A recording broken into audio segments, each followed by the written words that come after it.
Okay, ladies and gentlemen, we're here for episode 4 of the Real Entrepreneurship podcast. Today, I'm Jerry Kenna.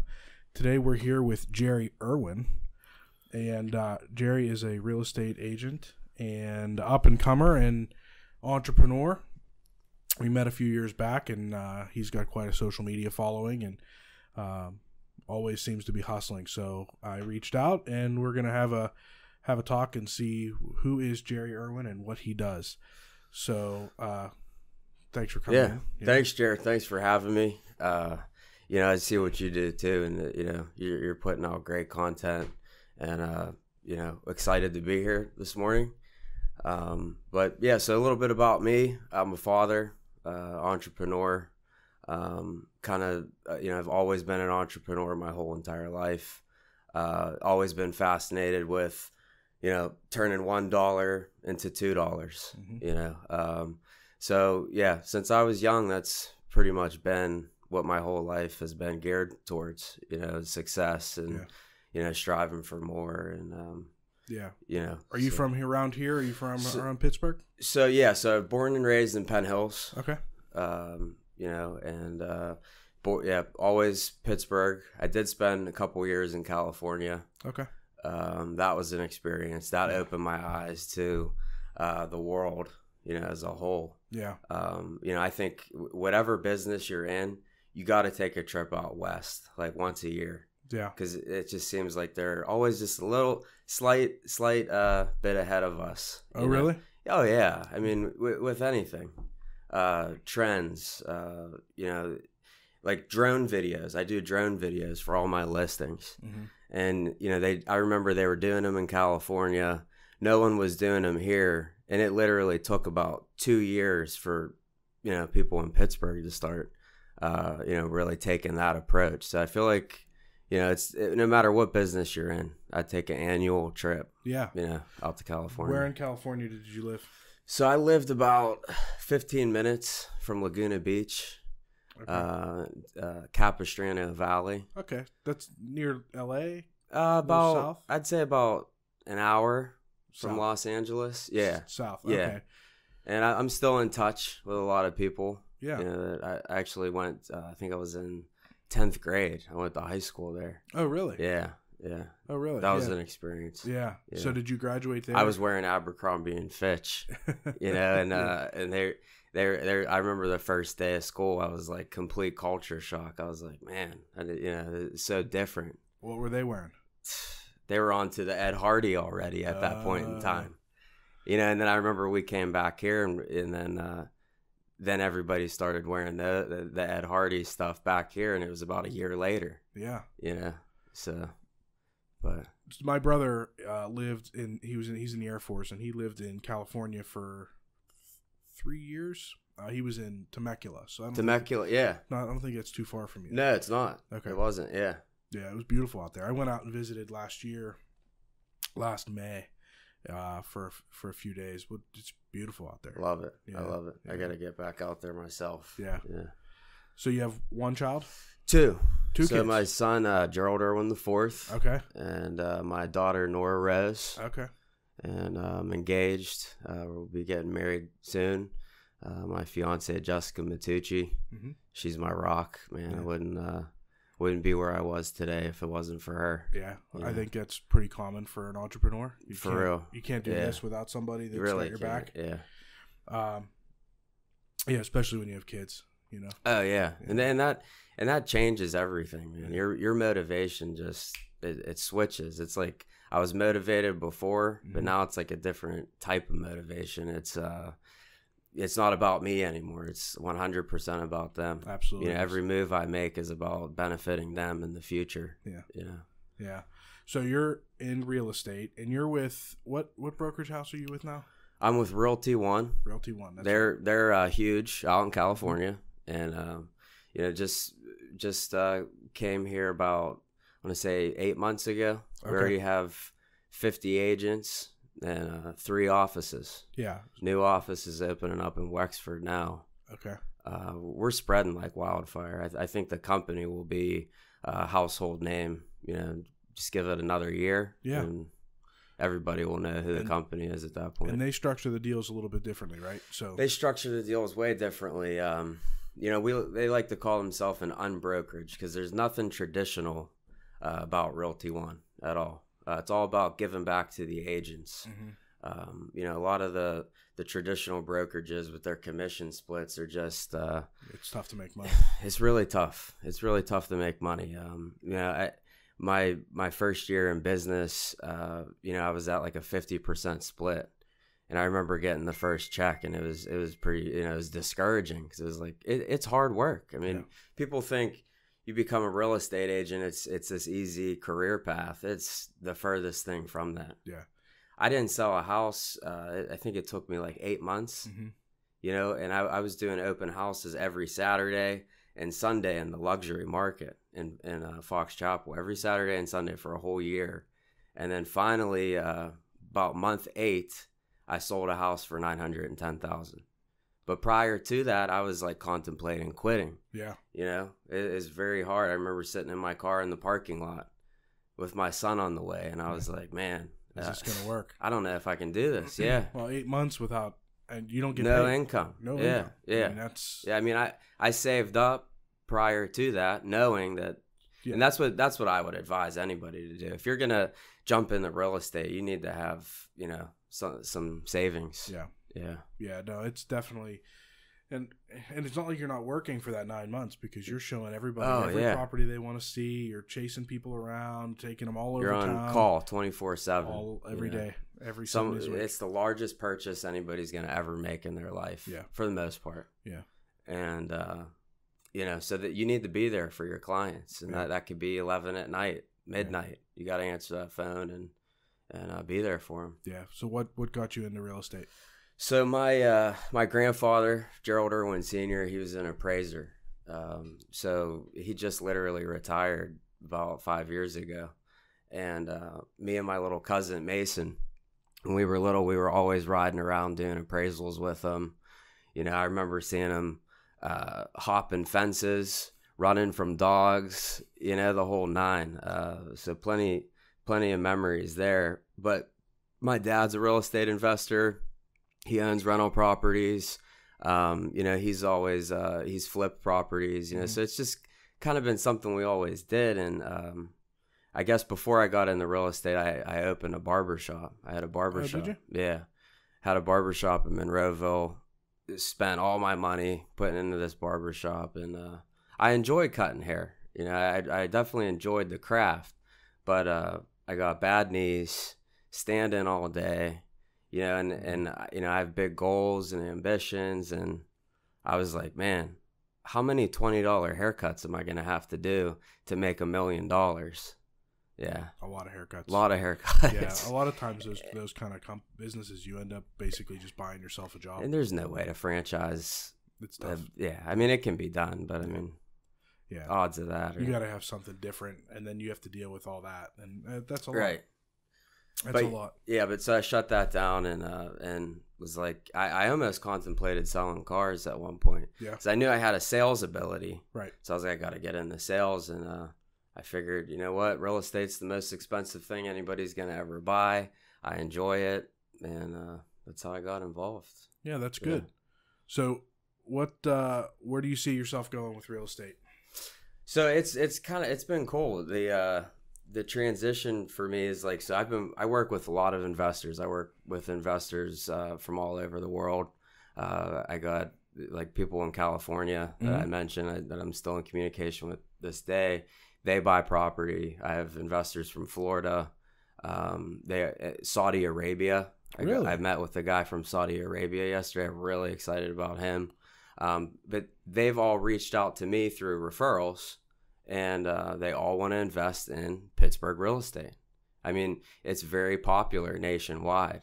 Really? You know, people don't realize it because we live here. You know, it's almost like we take it for granted a little bit. Yeah. But there's a reason why investors from out of the state and out of the country are coming here, you know, to invest. Yeah, there's so much opportunity. This has become a pretty hot market. Yeah. Yeah. Yeah. Yeah, that's good. I mean, it's definitely a good time. Good time to be in real estate. Now, do you own any investment property? Yeah, so now it's like I've been turning my commission checks into Assets. property, into assets. So, originally, no, I didn't have any property. I was just working with investors, flipping houses. But now I've become like infatuated with passive income. Mm-hmm. And just yesterday, my fiance and I, we were riding around Homewood and Wilkinsburg looking for property, all day. Yeah. Those are areas I think that, within the next 5 to 10 years. Do you think? Yeah. Yeah. I mean, it's just like you have Lawrenceville, which is, I think, basically about hit the peak. Yeah. But so it's like, where's next? Right. And it's people want to invest here. So got to find somewhere to invest. Yeah. So I like Garfield too. Yeah. I think Garfield, Bloomfield, I think that's big. It's funny how many people use the phrase, what's the next Lawrenceville? Right. That's the question I get asked all the time. All the time. So in my opinion, to answer that question, I would say Garfield. I like Homewood, and I like Wilkinsburg too. Really? Yeah. Yeah, I've heard Millvale. I've heard Sharpsburg, Fox Chapel School District. Yeah. That's good. The only thing with Sharpsburg and Millville is the flood issues. Yeah. Yeah. I'm the borough manager in Verona. Okay. So we've been working pretty hard to try to bring some Verona new businesses in. You get Oakmont School District. You get somewhere along the river. Yep. You got riverfront property. You have Riverview School District. Yep. I think it's a great place for investment. Yep. And you can still get. There's the average property value has increased a lot. The sale price. When I started there, we were in the 60s for the average sale price. Now the average is, I think, almost 90. I was gonna say, yeah. And around 90. There's a handful of properties listed for right now over 200. Oh yeah. But you can still go there and you can still find a $20,000 or $30,000 house and need some work. Plenty of opportunity. Yep. Plenty of opportunity. Yep. And so I think that's going to be a big. It's just, I think, like when you're taking that route, you need to be prepared that it's not going to happen overnight. No. These areas that we're talking about, these are 5 to 10 year. Yeah, no doubt. Things. And could it blow up in 2 years? Yeah, that could happen. Could. But you need to be mentally prepared for 5 to 10. Yeah, you have to be financially prepared and too. financially prepared. Yeah, right. because think about all the guys that had property in Highland Park and Lawrenceville and had it since the 80s and 90s, and it was just Section 8, dumpy little Section 8 housing. Yep. And now all of a sudden they're selling these dumpy little houses for $100,000, $150,000, $200,000. Yeah, and then the guy's flipping them and selling them for $5,000. Well, I was just gonna say, we're listing tomorrow. We're listing 2 above 400,000, and we got a Fisk Street in Lawrenceville has the highest sold year to date, and it's 715,000. That's the most expensive residential single family home that's sold in Lawrenceville. So was it a new development or was it no older home, brick home? And flipped it. But they went to the 9. They did it up. They did it up. Yeah, wine cellar, rooftop deck. It's got a 2-car detached garage. Oh, that's huge. That's huge. And it's really neat to drive through the city now. And when I was younger, driving through there, and it was like. Yeah, just shitholes. Yeah, to be honest with you. Right, don't get out of the car. No, but now it's like all these trendy, beautiful houses and all these really cool places, and people putting homes in places that you'd think, how the hell did they put that there? And it's just spectacular. Mount Washington, some of the development up in Mount Washington. Wow, love Mount Washington. Yeah, I mean, there's only so many places you can get a view of that city. That's right. So it's like gold mine up there. That's right. You get a view, man. You're good. Yeah. Yeah. So, I think real estate's huge. So you're going to start looking into getting some rentals? Yeah. Yeah. That's good. Absolutely. Yeah. So, what really turned me on was Grant Cardone. Yeah. I'm watching one of his videos. It's like 2 a.m. I'm up for God knows what reason. And he's like, dude, I own 4,000 units. I was like, start doing the math. It's like, that's where I'd like to be. Yeah. Yeah. So even if I'm sure he's got management companies covering all that, because how could you not? How could you not? But even with paying management fee, I mean, he's good. Right. I mean, that's retirement. That's retirement. That's what I took the words right out of my mouth. And there's little to no risk in it. Nope. As far as especially when you have that kind of volume, because even if one drops off, you have 3,999 more people writing you a check every month. Right. So the economy crashes and your 401k takes a dive, that real estate's still worth what it's worth. Yep. Even like when the real estate market crashed here in Pittsburgh, I was talking with a guy. It only dipped like 7% or 8%. Yeah. But like if you went to like Florida, for example, 50%. Right. You know, so this is a good market for that. So yeah, it's because like, we don't see the highs, but we don't see the lows. like, you know, don't get me wrong, 7%, that's a big hit. Sure. But, you know, nationwide, not it's too not bad. Yeah. The other thing too to look at is even though you had a 7% dip in the value, your rent did not dip 7%. Right. So if you're holding them for rentals, your rent is not going to change. And as long as you're in it for the long term, just like really if you're in the market, if you're in the stock market and it crashes, if you're in it for the long term, you're good. If you're 68 and you're cashing in, you may have some worries. Yeah. But if you're in it for the long term, even if we do have that housing bubble that's bound to happen again. It's bound to happen. It will happen again. Yeah. As long as you're in it for the long term and you're collecting that rent check, you're okay. Mm-hmm. Yeah. Yeah, I agree with you. I agree. I think, so our first guest was Hugh Rumbaugh. He's got a nice real estate portfolio. Our third guest was Brian Mara. He's got some real estate. Yeah. I really think, you know, I've talked to guys before, and if you look at the most powerful people in this world, they all have real estate. Exactly. They Yeah. all have real estate. Yep. Yep. Yeah. I mean, what other asset can you borrow money to buy and then put somebody else in there to pay the loan off? And at the end of the day, it's yours. Right. Yeah. Right. Yeah, I think I think getting into real estate's huge. So one of the things here, because my father-in-law has some real estate, and he was one of the first clients. I'm in college, and I'm like, really? hey, can I start, doing some of your stuff? So he was one of my first actual clients, and then I've developed a lot of other real estate clients over the years. Okay. So we've had like a crash course of real estate. So people ask all the time, because we're an accounting office, what do you specialize in? And I don't limit myself to anything. I have manufacturing companies, I have restaurants, I have everything. Right. But if I had to tell you, like, real estate's one of our niches, because we've just had so many clients, and we've been forced over the last 10, 15 years to learn. You got to and service your clients. Yeah, so I'm a big fan of real estate. Yeah. Big fan. But it's not a get-rich-quick scheme. Absolutely not. It's not anybody that, and I even use the word passive income very loosely. Yeah. Especially at the beginning, there is nothing passive about it. No, that's right. It becomes passive. It becomes passive. And when you get to the point where you have 4,000 units and you have a management company, it's much more passive. Right. But when you've got one little duplex down the street, you're going to be working your ass off. Oh, yeah. You're gonna be there swinging a hammer and rolling a paint roller. But that's right. But at the end of the day, 15 years later, when that mortgage is paid off and it's putting money in your pocket every month, you'll be happy you rolled that paint. Right. Yeah. No, I agree with you 100%. So I've seen on your social media that you have built a team. Yes. So explain that to me. How does that work now? And how did you come up with these people? And what are you doing now? So basically, what happened with me is I got a lot of people are always like, what do you do? How do you get these listings? How do you get these sales in these deals?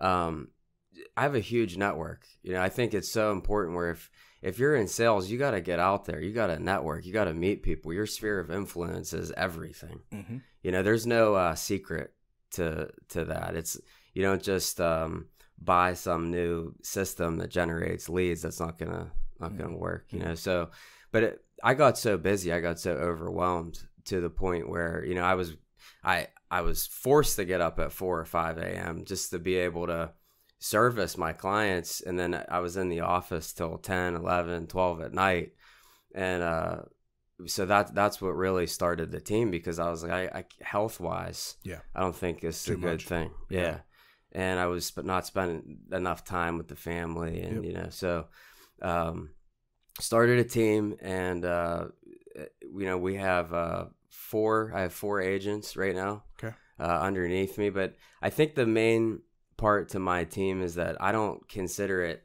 my team. I consider it that I have 4 partners. And we're on the same mission. There's a lot of team structures where the team leads take. You have a buyer that, say you're an agent and your mom wants to buy a house. The team lead's still going to take a percentage of that. Where I do it differently. Like that's all you. I don't need a penny of that commission. But now if I give you a lead, then you expect a referral. Right. But that's about it. So a lot of, when I've talked to other people in the industry, they're like, well, that's a different approach to teams. And I'm like, well, it is what it is. You know, I want to build everybody up, not take. Right. You know, and they're there to help me, and I'm there to help them. You know, I have so many investors that want to flip properties. So I tell my teammates, hey, you see a flip out there and my investors like it, I'll split the buyer commission with you. And then when they relist it, I'll split the listing with you. You know, so yeah. I'm, you know, we have a very different structure. Well, then you have five sets of eyes out there looking for property. Right. I'm focused on the bigger picture. You know what I mean? I'm not focused on the little things. Mm-hmm. You know, our goals are like right now, I think we should finish off the year about like 10 million, I'm thinking. But whole package. Yeah. So, but next year we want to do 20 million. So we're like, we want to double our business, and like everybody that's on the team, we're all on the same page, and it takes time to get there. You know, sometimes you have people that might not, that fit the team structure, yeah. You know, but that doesn't mean like just give up on the team concept. It just means you need to weed some people out and bring some new people in. Yeah. You know, but now I think our group, we're real tight knit. And how'd you find these people? Different. Like, so Carla Horanik, she approached me in the office, and just we just hit it off. You know, she's a grinder, man. Her work ethic is insane, and she's just God sent, really. You know, she was the first person I teamed up with, and then we added Josh Bailey, former military, very hard worker, young kid. He's 22 years old. We have Greg McHale, mm-hmm. who's a rock star in his own, and that's another thing, God sent. So it's like a lot of these people have just come to me, mm-hmm. and we didn't seek each other. It just kind of happened. And you know, I have another kid right now. He's 19 years old, and he's just getting done with school. And it's just like we got a very different group, but they're all in different areas too. Like Greg, he's out in Westmoreland County, and okay. And so we're all spread out. So it's like we can service all the markets.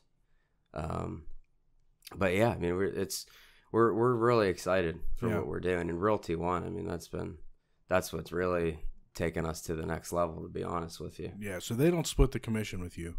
My teammates. Realty One. No. So Realty One is they pay us 100% commission. Right. Which is insane. It is. Now, how do they make money? I knew you were going to ask me that question. So they make money. They're a volume. They're a based company. So sure. They make money off broker fees, and they have a flat fee. Okay. So like just closed on a house yesterday for close to $1.3 million, 1,285. My flat fee on that was like $800. That's what I owed them. Oh, jeez. You know, so at another broker, that would be half. Right.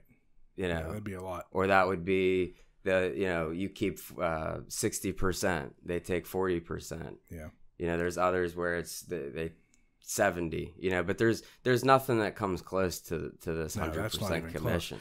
Now, is that flat fee due at the time of sale, or do you have to do it when you list it? No, due at the time of sale. Okay. Yeah. Okay. You know, so it's just the owners of Realty One here in Pittsburgh, they're agents. So I think that's like what's really driving the success here, is because they understand what we go through and how hard we work. Yeah. And they just want to give back and put more money in our pockets. And the thing is the sellers are going to pay 5 to 7% regardless, sure, to list their home. Yeah. But they don't understand that after that, there's a split with the individual agent and their broker. Uh-huh. You know, so everybody thinks there's so much money in it, and everybody thinks, oh my God, you're going to take 7% of that sale, and right. 7% of $1 million is a lot of money, but you don't realize how many times that's cut up into pieces. Right. And then the other thing too, especially when you're dealing with a house that's $1.3 million, is how many $1.3 million houses did you have to walk through to sell that house? I mean, that's not a 2-week that particular process. Buyer, we probably worked together for a year. Yeah. Yeah. So I mean, that's not something. It's not like you're churning one of those a week. No. But it's a time consuming process looking and It's a lot. It is a lot. And like, I think like the main thing is like with us making 100% commission, that gives us more money to market our listings and to provide a better service. Yeah. So I'm really excited to see the future with Realty One. I mean, we're black and gold sold. You know, we're in Pittsburgh. It's like it's a very good concept. Our marketing is like, it's spot on. Really good, and I'm not surprised that they're taking on agents as quickly as they are, because it's a no-brainer. Right. You'll make more money there. I know. Sometimes it's frustrating me when I'm talking to other agents, because I'm like, okay, let's pull out a calculator. Yeah. And let's see, you know, like the one of the scenarios was an agent made, they did about like 5 million in sales, and with us they would have made 100,000. And with another broker, they made like 60,000. So I mean, $40,000. That's a huge difference. I mean, think about what you could do for your business and the kind of life you could live. I mean, you buy a property. Yeah. You know, so it's just it's life changing. This company's really. Yeah. How did you get into luxury listings and like the expensive listings? So when I started out in the business, year one, every Saturday and Sunday for 1 year straight, and I kid no bullshit, I did an open house. And in the luxury market, I placed myself. So were they your listings? No. You would just go volunteer? I volunteered. Any agent in the office that had a $1 million+ listing, I sat that open house for them every Saturday and Sunday. And remember, like I told you, it took 8 months with that approach. So it wasn't easy, but I guess you could say I placed myself in the luxury market. Yeah. You know, you don't just know in your sphere of influence people that, you know, are listing and selling $1 million houses. You might know a few, but you got to get out there and meet those people. So I credit myself getting into the luxury market to sitting in the open houses and meeting the buyers. Yeah. You know, and also the sellers too. Yeah. So I've been following you on social media for a while. Mm-hmm. And I saw that. I watched that time period. And at first I thought, man, how's he getting all these listings? And then I actually dug in, and I'm not in the $1 million price range. So a lot of them I just went like, that's a nice house. And I never even looked at it because I'm way out of my budget.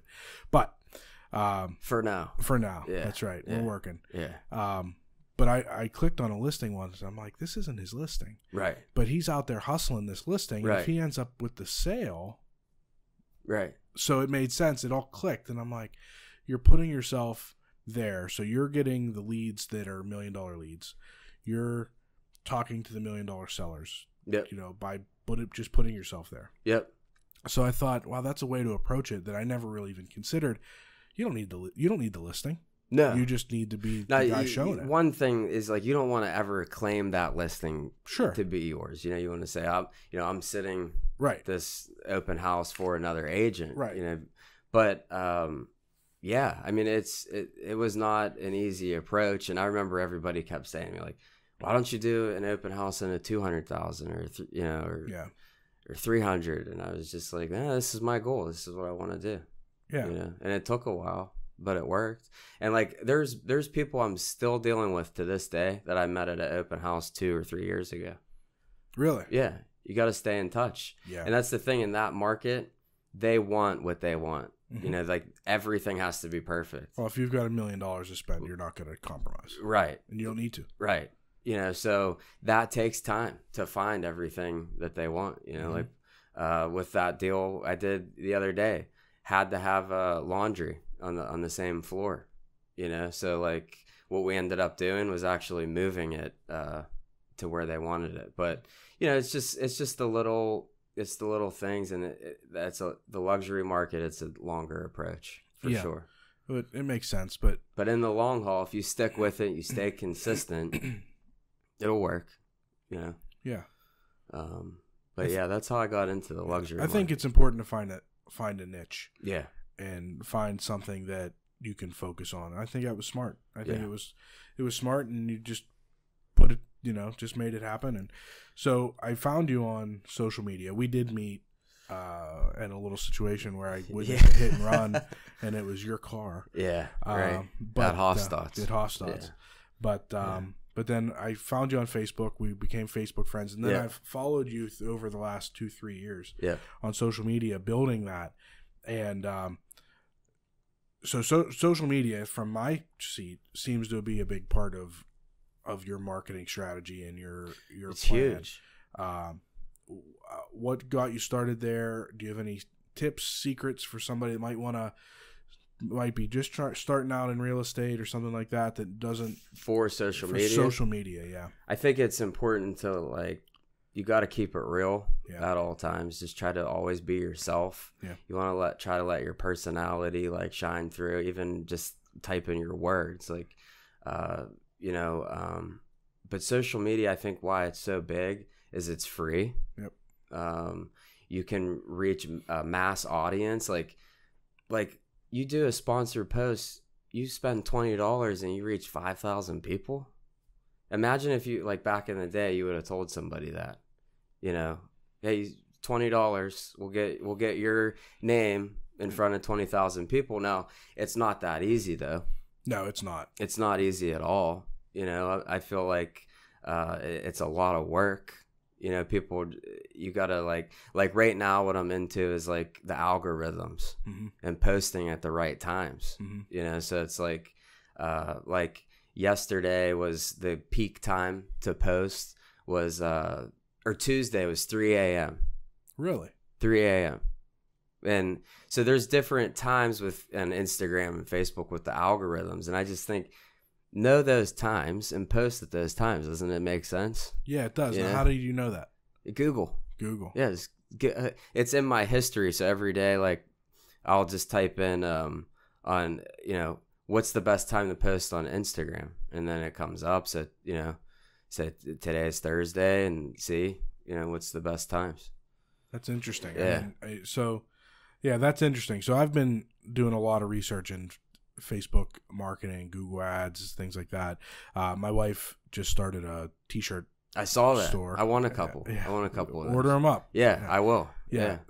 We just started that. So we've been taking this crash course in social media marketing, and boy, man, what a rabbit hole this is. Oh man, it is not.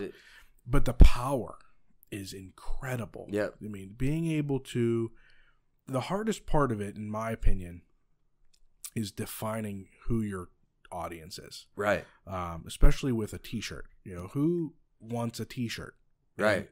Besides everybody, right? Right. Everybody wears t-shirts. Everybody. But it's not everybody. You can't just splatter it at everybody because everybody's not your buyer. Right. So trying to figure out how to define that is the hardest part. But once you figure out that audience and you actually, and all it is, from what I can tell, is trial and error. Try something, that didn't work. Let's try this adjustment. It's funny you say that because with me, you said I'm good at with social media. I feel like all I've been doing is trial and error, failing. That's all you can do. It's just constant. Oh, that didn't work. That didn't work. That didn't work. That's all you can do. And you just gotta take and what I did recently, Jerry, was I took a step back from social media. Okay.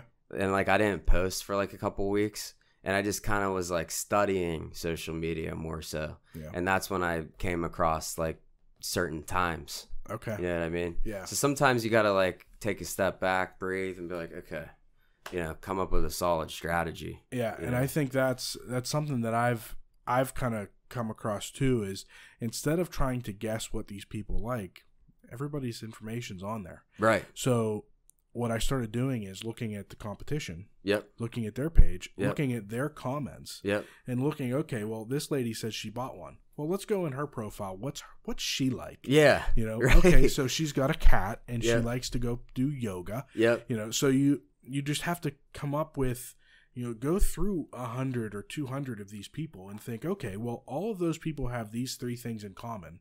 Yep. That's my What's the common denominator, and go to that. It's a time-consuming, long, very hard time-consuming process. But once you define that, and then once you define that audience, Facebook has all these tools with the Facebook Pixel and the lookalike audiences. You can schedule posts now on Facebook. That should help you with time, and that's right. I haven't really done that yet. But it's something like you said, it's time consuming, only 24 hours in a day, and you're sitting there posting on Facebook. That's a waste of time. It can be. It can, so it's like if you can schedule that post, you go on Sunday night when you're chilling, schedule your post for the whole entire week on Facebook. Yeah. And let it go. Yeah. But you still have to post. You have to post. You have to. Like Instagram is this 2 times a day is like that's the good thing. That's what they say to do. Yeah. Okay. Post 2 times a day, and then post at the peak times. Yeah, that's huge. Yeah. It's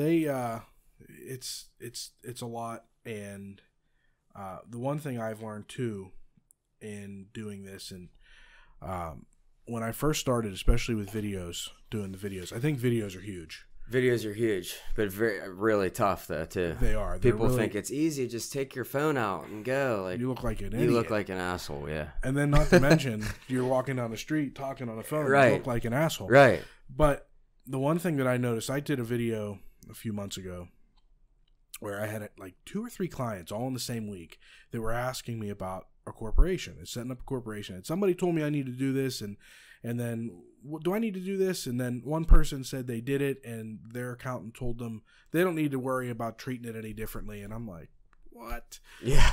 So nails on a chalkboard. Yeah. Yeah. So I thought I got to put a video out. I got to do something here. Right. So I started trying to take videos, and first I started in my office with the camera and everything, and I'm speaking to the microphone. Yeah, and I'm like, this is terrible. Yeah, I've done that. I'm guilty of all these things. I've been the guy. Yeah. Doing this, and so then I was getting in my truck. I was driving somewhere, and I have a little mount, and I'm like, well, I'm gonna try it here. And I did it's like a 20-minute drive. I did like 4 videos.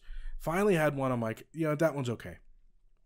So I get back to my computer and I load it in, and I'm in Adobe Premiere editing and doing this and doing that. You probably have no experience in that. Yeah, just fumbling around. Right. Then I finally was like, okay, this is okay. I tried to upload it to Facebook, and for some reason I can't upload it. Yeah. It won't work. Can't do it. So I'm like, you know what? Piss on it. I took the video, raw video right from my phone, the one I liked, uploaded it to Facebook, ended up with like 20 shares, a whole bunch of likes. I had people calling and like, oh man, I learned something. That was a great video. Right. And I'm thinking, don't overthink it. Yeah. People like raw. They like raw personality. Yeah. Just talk to me. Be yourself. Don't be polished. No. And those videos, those posts, anything that you just put yourself out there and it's raw. They do the best. People like who do the best. Yep. Absolutely. No script. No. Don't want to think about what you're going to say. No. You just got to go for it, man. Yeah. Be yourself. Let your personality shine through. Yeah. Yeah. That's what I've learned, but I have a lot to learn. Man, I do too. I feel like I'm operating at and this goes for life too in general. I feel like I'm operating at 40% of 30% of my potential. Yeah. So it's a daily grind, man. You just got to work hard and have faith in the process, Yeah. And you have to love the process. You got to love the process. It's not if you go at this just with that end goal and that's all about the end goal, you'll make yourself miserable. Entrepreneurship is a lonely, hard battle. Yep. And if you don't love the battle itself, it's not for you. Yeah, and it's crazy cuz a lot of people don't understand it. Some of my best friends, they have a 9 to 5, they make an hourly wage, and they don't, it's they're your great friends, but they really don't understand what you're actually going through every day. Yeah. And then they call you on a Tuesday, want to grab a beer, and you're like, man, dude, I'm working. Yeah. What do you mean? We're Friday night. We're Saturday night. I'm working. It's the same thing. Yeah. It is what it is. But if you love the process, you love the grind, then it's not work. No. It's just what I just look at it like I'm on a mission, man. Mm-hmm. Just on a mission. Yeah. I see the end game, I think another important thing is for people to not chase the money all the time. Yeah. It's bigger than that. It is. Yeah. The money will come. All right. So we talked about social media. I got to talk to you about cryptocurrency. Oh boy. All right. About a year ago, you were real hot on cryptocurrency on social media. Yeah. I think you did pretty well. I don't know, just from what I could tell, but everybody does well on social media. Right. That's right.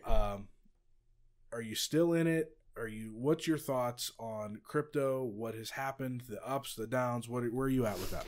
Okay, so I'm still all the way in it. Never cashed out. Okay. I'm holding Zencash, Substratum, Bitcoin, Stellar Lumens, and a couple others. But here's the thing with cryptocurrency, man. It's not. People are like, it's dead. It's not gonna turn out to be anything. Like that first splash a year ago, I use it's like a guy testing the water. He's sticking his toe in the pool. That's how I felt like cryptocurrency was. And that was just like a trial run.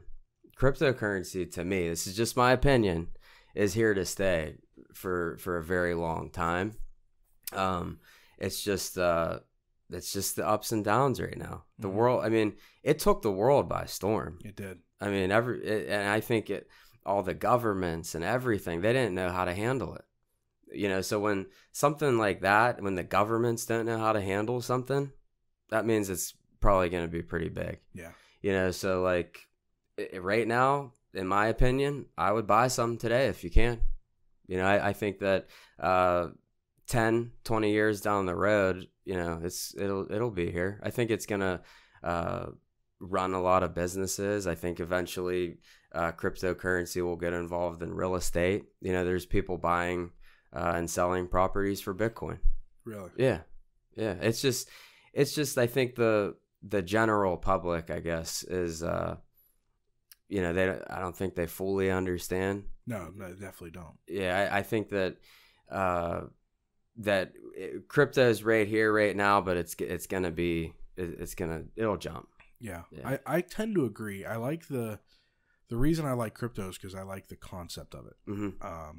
And it's another rabbit hole. Yeah. It's deep. Yeah. Every coin's a little different, the technology, how it all works, but the concept of it is what intrigues me because of the lack of control from government and banks. They don't know what to do with it. They don't, and they can't control it. And obviously I'm an accountant and borderline libertarian. And the idea of me being able to have however much money you want on a thumb drive in a safe that nobody knows, nobody can touch, that's intriguing to me. Pretty powerful, huh? It is. Yeah. It is. Throw it in the safe and that's it. I can't tell you how many times over the years I've had clients that have had their bank accounts levied. Yep. Because they owed the IRS money and the IRS said, well, we'll take it. Right. Or their paychecks levied. Right. You can't levy crypto. No, it's just, I don't know. I think time will tell, but I think there was so many horror stories too about it, fraudulent coins and, I think, but that's what FOMO, it's just fear that's being created in it.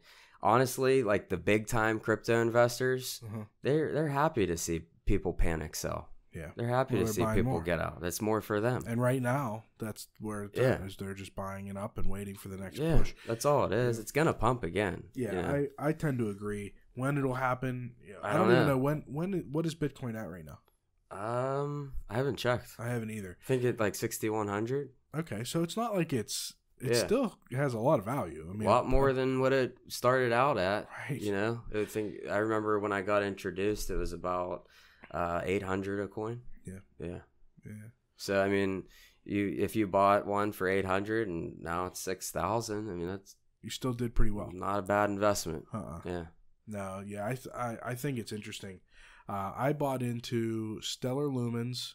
I love Stellar, yeah. And then I had one that was called Ray Blocks. Okay. And then they switched their name to Nano okay. Blocks or something like that. I haven't heard of that. It was a really expensive coin, but the technology was really great. It was a free transaction, instant transaction. It was the technology was a little bit more advanced than some of the other coins because it seemed like Bitcoin is actually pretty compared to some of the newer coins was pretty antiquated, but it was the name of the coin. Bitcoin's like the fall guy. Yeah. Yeah. Yeah, it was what everybody else was compared to. Yeah. He's just like the first man up. Yeah. Yeah. Yeah. So that's interesting. So I still have that, and I didn't invest a ton of money. And I haven't even looked at it. It's one of those things. It's like, I don't want to look at it because it's probably only worth like a few $100 now, but yeah, I don't need it. Just let it. And that's the thing too. Like that's like what I try to tell people, like when they ask me for advice, don't invest anything, not one penny in the cryptocurrency unless you can lose it. Yeah. Like, you know, or unless you can watch it lose its value all the way, you know, and that's like a big thing is like people wanted to try to get rich with it as opposed to just, how about make the investment and let it sit for a few years? Yeah. And they thought, well, I'll just take my entire savings in here because look, Bitcoin just did this. And people lost their ass. Oh my God. Yeah, it's crazy. And I actually had people, because I got kind of deep in it and researching different coins and how this all works and then ways of, because all the different wallets and all the different, whatever. Mm-hmm. I did a lot of research. I had people that were like, "Hey, listen, if I give you $500, will you?" And I said, "No way." I said, "No." Yeah. I said, "I will not be responsible for losing your $500." Right. And they're like, "Well, we're not going to lose." And I'm like, "You might lose." Right. And then they're going to point the finger at you. I'll put my $500 in there all day. Right. I will teach you how to do it. But it's all on you. I want nothing to do with your money. Right. And I did the same thing. Like I think it's something good to invest in. It might be. Yeah. That's where I'm at. Okay. Enough that I've put some of my money there. Yeah. But if you gave me some money, I wouldn't put it in there. Right. I'd buy a house with it. I'd buy a house with it. No, I mean, it's like, I value a real estate investment over it big time. I just think like I'll kick myself in the ass 10 years from now. Bitcoin's $100,000 and I didn't buy one. Yeah. Just one. Just buy one. Just one. Yeah. That's right. So. Yeah. So you still have all your coins? Still holding all my coins. Yep. Just waiting for it to pump again. So you mentioned Grant Cardone. Yeah. Who else? Do you have any other people that you're following on social media, or maybe any other mentors that helped you along the way? I'm surrounded by mentors. I have a ton of mentors, that have guided me along the way my whole life. I've always, hung out with older people because, I feel like I can actually learn something from them. I have no shortage of mentors. But as far as social media goes, obviously Gary V. Love Gary V. I like Grant Cardone because he's a real estate guy. Mm-hmm. But yeah, I mean, I try to, like, right now, like, another, like, key thing that I do on social media is, like, I'm only trying to follow people that, like, motivate or inspire me in some type of way. Mm-hmm. And if they don't, then just unfollow. Yeah.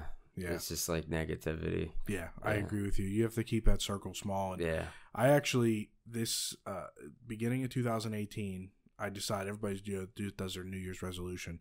I used to be a big news junkie, national news junkie. I used to watch news every day. Yeah. And I decided at the end of the year last year that it was just making me miserable. I don't watch the news anymore. I couldn't do it. So I haven't watched national news since the beginning of the year. Yep. And don't miss it. Right. Now I'll watch a little bit of local news so I know what's going on around here. Right. And then, some of the stuff you can't help but hear. The thing is but I went over a friend's house the other day. He's watching the news. He's freaking out, Mm-hmm. And I'm like, dude, you're just giving yourself anxiety and stress for no reason at all. There's nothing that you can do to change what's going on.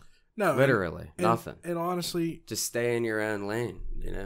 Stay in your lane. Deal with your four walls. Right. And chances are, 90% of what happens in that TV will not affect your life. No. Might affect your heart rate. Yeah. I'm a big. I mean, I vote.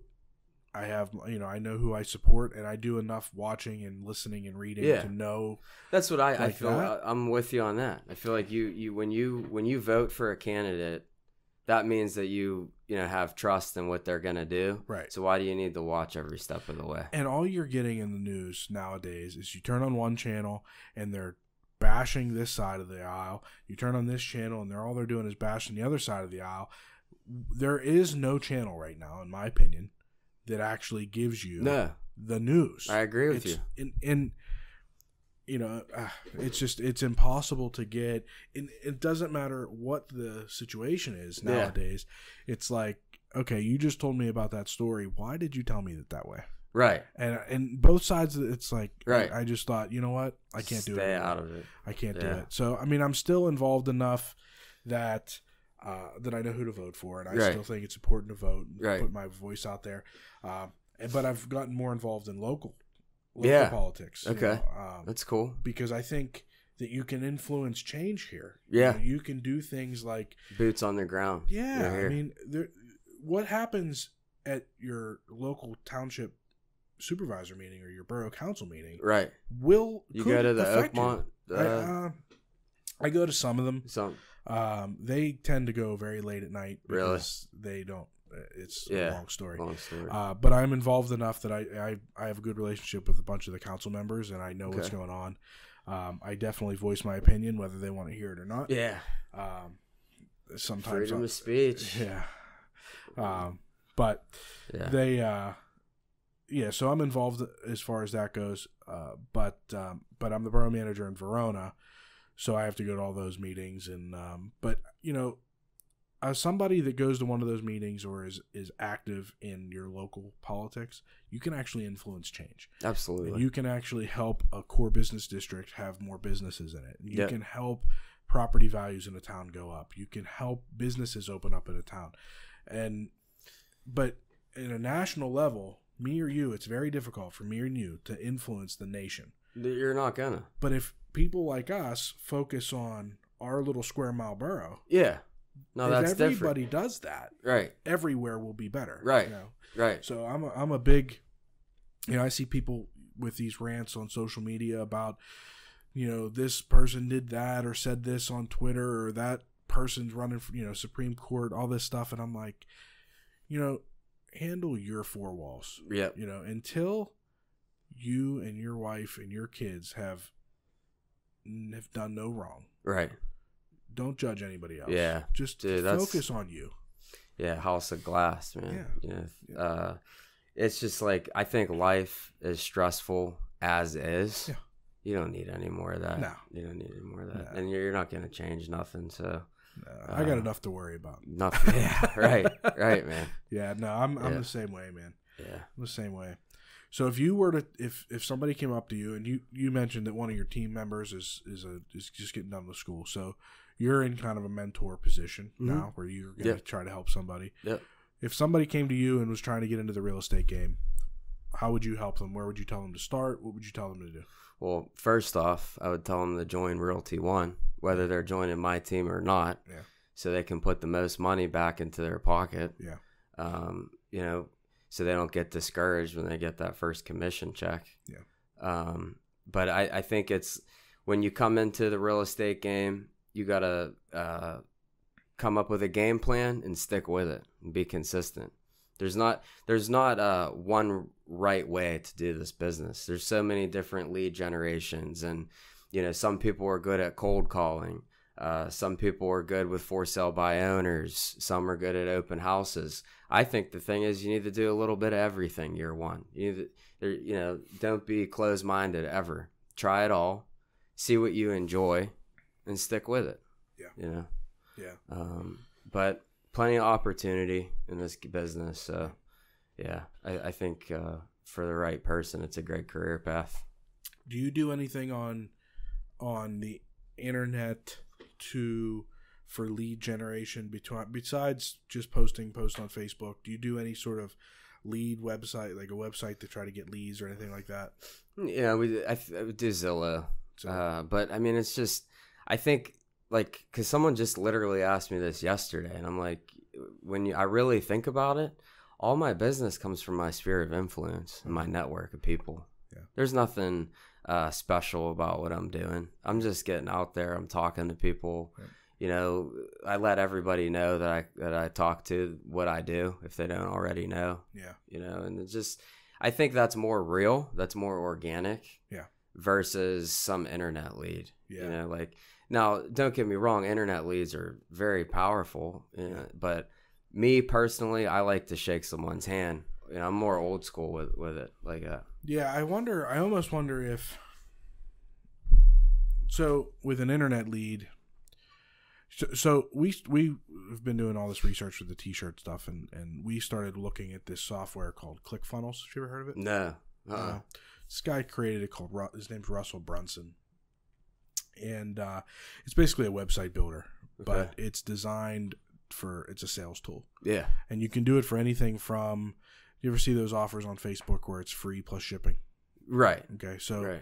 it's a sales funnel where you get somebody to click, and then you give them the free plus shipping item, and then you try to upsell them a couple other things, and that way hopefully you make some money. Right. But they do it with that, and then they do it with lead generation. There's lead generation tools. So one that I saw in some of the videos that I've watched and stuff like that was somebody that was actually acquiring life insurance leads, and he was selling them to life insurance agents. But what he did was he put together this ClickFunnel and advertised on Facebook and said, if you can run an 8-minute mile, I can save you money on life insurance. Wow. In reality, it has nothing to do with the fact that you can run an 8-minute mile. Yeah. It's just that if you can run an 8-minute mile, you're probably athletic and in good health. Right. But it got people to click. Well, what's that about? And then it would ask a couple questions like, how fast can you run a mile? Yeah. And do you run many miles per day? And like, right. Everything more except shit, life insurance. Yeah, more shit that really had nothing to do with life insurance. Mm-hmm. But then it said that if you answered yes to these these questions, we can qualify you for better rates for life insurance. Put in your name and email address and contact information, and an agent will be in touch with you. And it actually was successful, and the video kind of went more in depth with it, and he had one of those ads for cyclists and for runners and for triathlon competitors, and so that it showed up on everybody's different Facebook feed, and people were like, well, I'm a cyclist. They clicked on it, and then that guy was selling the leads.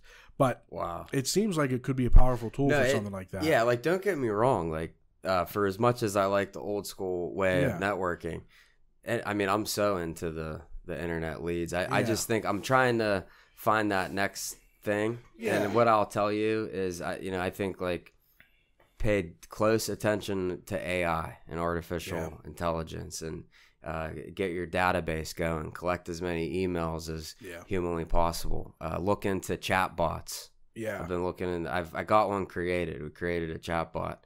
But the thing about chat bots is like, you message somebody, and then within 2 seconds they get a message back from you. Yeah, they know that's impossible. Yeah, it's like a paragraph long. Yeah, with links and the whole nine. So I think if you could create an organic chatbot, they're very powerful, because while you're sleeping, it's talking to someone. Yeah, so I'm very into internet leads, but I'm just trying to find like the next.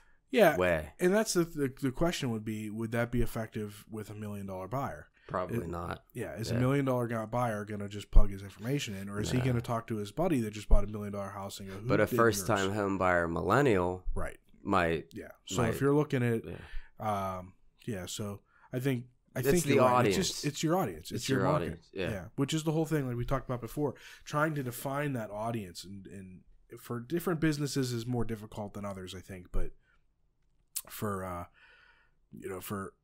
T-shirts or for real estate, it's difficult because it is. I think with your T-shirt business, I would try to get other people besides yourself to take pictures wearing the T-shirts and reviews. Yeah, you want to like spread the word. You want someone to see someone on the street and be like, "Where'd you get that shirt from?" Right. Yeah.